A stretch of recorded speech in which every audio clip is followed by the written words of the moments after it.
Imagine two people. Both work 40 hours a week. Both wake up early. Both pay taxes. Both follow the rules. Both believe that if they work hard enough, eventually they'll get ahead. 20 years later, one owns assets. The other owns stress. One has investments producing income while they sleep. The other is still trading time for money. And here's the uncomfortable part. The second person didn't necessarily make terrible decisions. In many cases, they did exactly what society told them to do. Study hard. Get a degree. Find a stable job. Work your way up. Save what you can. Retire someday. Yet somehow, despite following the script, millions of people find themselves running harder every year just to stay in the same place. Which raises an interesting question. What if the game isn't broken? What if it's working exactly as designed? Because the modern financial system has a strange feature. The people who understand it tend to get richer. The people who trust it blindly often don't. And once you see how the machine actually works, it's difficult to unsee. Because keeping people poor doesn't require conspiracy theories. It doesn't require secret meetings in dark rooms. It doesn't require evil masterminds. It only requires incentives. And incentives are everywhere. Right now, someone is graduating from university with debt. Someone is getting approved for a car loan. Someone is opening a credit card. Someone is financing a phone. Someone is signing a 30-year mortgage. And all of them believe they're moving forward. Some are. Some aren't. The difference often comes down to one thing: understanding the system they're operating inside. Because the system isn't designed to make everyone wealthy. It's designed to keep functioning. And those are very different goals. To understand why, we have to go back, not hundreds of years, just a few generations. There was a time when a single income could support an entire household. A factory worker could buy a home. A teacher could raise a family. A mechanic could save for retirement. Were things perfect? Of course not. But something important was different. The gap between wages and living costs wasn't nearly as extreme. Then, something began to change. Slowly, at first. Then, dramatically. Productivity exploded. Technology improved. Businesses became more efficient. Workers produced more value than ever before. In theory, that sounds like great news. If workers are producing more, they should earn more, right? But that's not exactly what happened. In many countries, productivity kept rising while wage growth struggled to keep pace. The economy became larger. Corporations became larger. Financial markets became larger. Yet ordinary households increasingly felt squeezed. This is where the story becomes interesting. Because when income growth slows while costs continue rising, people need another way to maintain their lifestyle. Enter debt. Debt is often presented as freedom. Buy now. Pay later. Get what you want today. The monthly payment is only this much. Notice something. The focus is rarely on price. The focus is on payments. A $40,000 car suddenly becomes $600 per month. A $1,000 phone becomes $28 per month. A house becomes a monthly payment. Everything becomes a monthly payment. And once people start thinking this way, something remarkable happens. The actual cost becomes almost invisible. The system loves this. Because debt fuels spending. Spending fuels economic growth. Economic growth fuels corporate profits. Corporate profits fuel markets. Markets fuel wealth creation. For some people, but not necessarily for everyone. Think about it. If someone earns money and spends it immediately, the cycle ends. But if someone earns money and borrows additional money, spending increases. The machine grows, which sounds wonderful, until interest enters the picture. Interest is one of the most powerful forces in finance. Albert Einstein supposedly called compound interest the eighth wonder of the world. Whether he actually said it or not almost doesn't matter. Because the principle is true. Compound interest can make investors rich, but it can also make borrowers poor. That's the irony.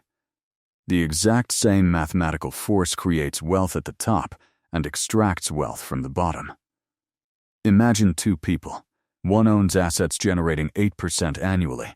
The other carries debt costing 18% annually. They're both experiencing compounding, just in opposite directions. One is climbing, one is sinking, year after year, quietly, almost invisibly. And this is where the system reveals one of its strangest features. Most people are taught how to earn money. Very few are taught how money itself works. Schools teach mathematics, but rarely discuss investing. They teach history, but rarely explain inflation.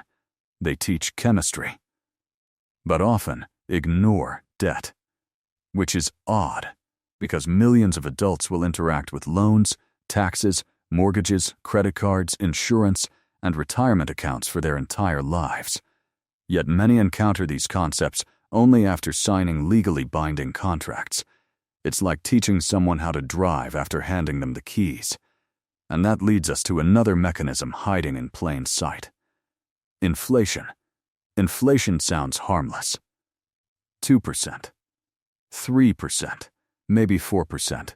Tiny numbers, nothing dramatic. But inflation doesn't care how small it looks. It compounds, a little every year, year after year, decade after decade. Imagine putting cash under a mattress, not investing, not growing, just sitting there. At first, nothing appears wrong. The money is still there. The numbers haven't changed. But purchasing power has. What that money can buy slowly shrinks. This creates pressure. Pressure to invest. Pressure to take risk. Pressure to participate. The financial system quietly punishes inactivity. Money that sits still often loses value. Money that owns productive assets often gains value. Again, the system isn't necessarily evil, but it strongly rewards people who understand its rules and penalizes people who don't. Now let's talk about perhaps the biggest misconception in modern finance: the belief that income creates wealth. Income helps, obviously, but income alone rarely creates substantial wealth. Ownership does. This distinction changes everything, because there are only so many hours in a day. Even highly paid professionals eventually encounter limits. Doctors, lawyers, consultants, executives, at some point time becomes the bottleneck. Ownership operates differently. A shareholder doesn't need to work every hour a company generates profit. A landlord doesn't personally create every dollar of rental income. An investor doesn't individually perform every task inside the businesses they own. Ownership separates income from labor. That's powerful. Yet most people spend their lives focusing exclusively on labor. Which is understandable, because that's what the system emphasizes from childhood. Get skills, get credentials, get employment. Again, none of these are bad, but notice what's often missing. Acquire ownership. Build assets. Own productive things. The difference sounds small. The outcome isn't. This becomes even more obvious when examining taxes. Most people assume taxes are simply something everyone pays. Which is true, but not everyone earns money the same way. Income from labor and income from assets often receive different treatment. Why? Because governments generally want investment. Investment creates businesses. Businesses create jobs. Jobs create economic activity.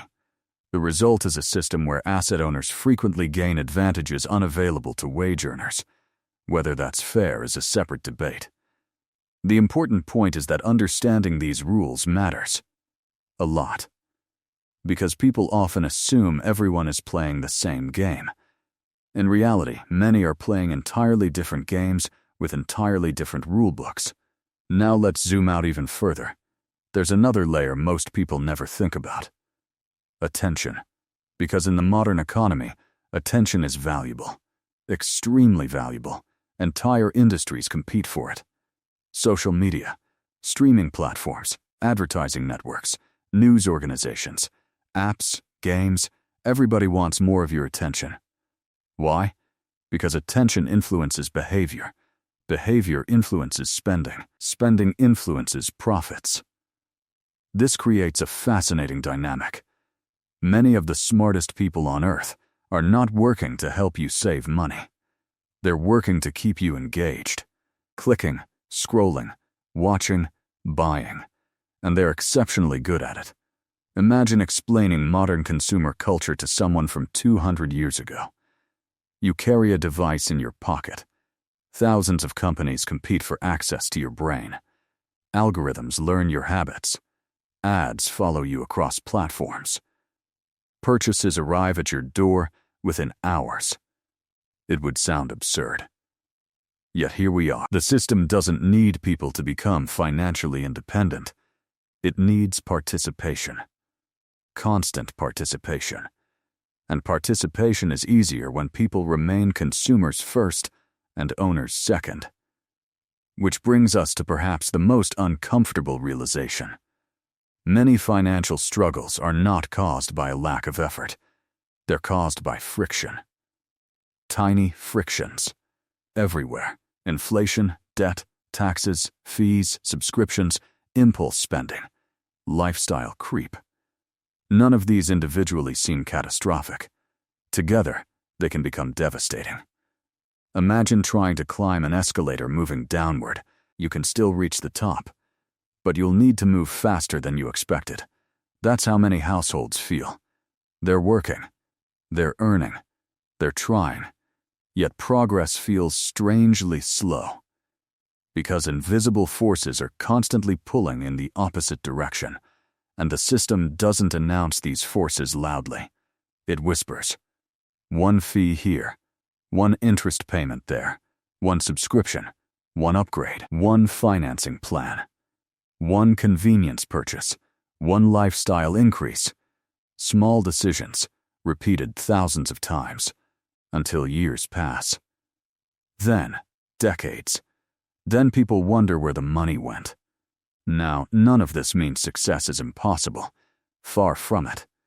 People build wealth every day. People escape debt every day. People achieve financial independence every day, but they often do so by understanding the system rather than blindly trusting it. They learn how debt works. They learn how assets work. They learn how taxes work. They learn how incentives work. Most importantly, they stop assuming the default path automatically leads to financial security. Because sometimes, the default path benefits the system more than the individual. And that's the distinction most people never examine. The system wants workers. The system wants consumers. The system wants borrowers. The system wants participants. What it doesn't necessarily prioritize is creating owners. Ownership requires knowledge, patience, delayed gratification, long-term thinking. Traits that don't always align with an economy driven by immediate consumption. Which leads us back to our original question. Was the system designed to keep people poor? Maybe that's the wrong question. Because poor compared to what? Compared to billionaires? Compared to previous generations? Compared to expectations? Perhaps the more accurate question is this. Was the system designed to maximize individual financial freedom? And that's where things become interesting. Because when you look closely, many incentives point elsewhere. Toward spending, toward borrowing, toward consumption, toward participation, not necessarily toward ownership, not necessarily toward independence, not necessarily toward escape. And maybe that's why so many intelligent, hard-working people feel trapped. Not because they're failing, but because they're operating inside a system whose objectives aren't perfectly aligned with theirs. The system wants growth. Individuals want freedom. Those goals sometimes overlap. Sometimes they don't. And once you recognize that tension, the world starts looking different. Every advertisement feels different. Every loan feels different. Every financial decision feels different. Because suddenly you're no longer asking what you can afford this month. You're asking a much larger question. Who benefits from this decision 10 years from now? And that question changes everything. Because the people who eventually build wealth often discover a simple truth. The game wasn't what they thought it was. The scoreboard wasn't what they thought it was. And the rules weren't what they thought they were.